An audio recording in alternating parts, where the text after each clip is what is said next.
ანუ იყო ისეთი ქმედებები, რომ აი ძალიან პოლიციის მიმართ უხეშად მოპყრობის ძალადობრივი ქმედება მიმდინარეობდა, დიდხანს საათის განმავლობაში. უშუალოდ თქვენ შეგემთხვათ. მე მომხვდა პიროტექნიკა, რომელიც რაღაც ფერად ნივთიერებებს უშვებდა.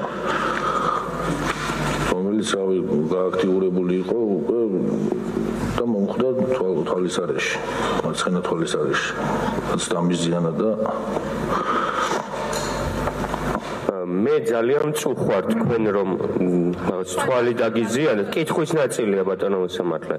მაგრამ თქვენ აი ორ საქმეში ყოფილხართ დაზარალებული, მეორეგანაც მიხვალთ. თქვენ აქ ხო ვერ ხედავთ იმ ადამიანს, ვინც დაზიანება მოგაყენათ. აი, შემდეგი კითხვა მაქვს. თქვენ ახსენეთ ნიკოლონ ზმანეჯავიძე, ხო? თუ არ ვცდები. აი, თქვენ დაზიანების მიყენების დროს, როდესაც დაზიანებას იღებთ, შეგიძლიათ სახელი და გვარები მითხრათ ადამიანს, ვინც დაადასტურებს, რომ ეს დაზიანება მართლა მიიღეთ. ვერძე ვინ გედგათ? კონკრეტულ სახელი და გვარი არ მახსოვს. აი, მივიღებ პასუხი. თქვენ არ შეგიძლიათ ზუსტად გითხრათ სახელი და გვარი ადამიანს, ვინც თქვენთან ერთად იყო დაზიანების მომენტში, ხო ესეა? არ მახსოვს. აქციაზე ყოფნის დროს მეორე რიგში თუ მესამე რიგში რომ იდექით. იქ რომ იდექით, თქვენს გარშემო რომელი ადამიანებიც იდგნენ.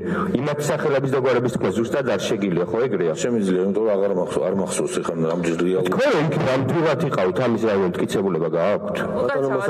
მაინტერესებს. გვერდზე მდგომები არ იცის ბატონო მოსამართლე. არ ვიცი რა ეკითხები. არა იქნება აქვს. რამე ვიდეო მასალა ხომ არ გაქვთ 28-ში ნამდვილად რომ იქ იყავით? ვიდეო მასალა არა, მაგრამ აი მივიღებ პასუხი დავასრულე.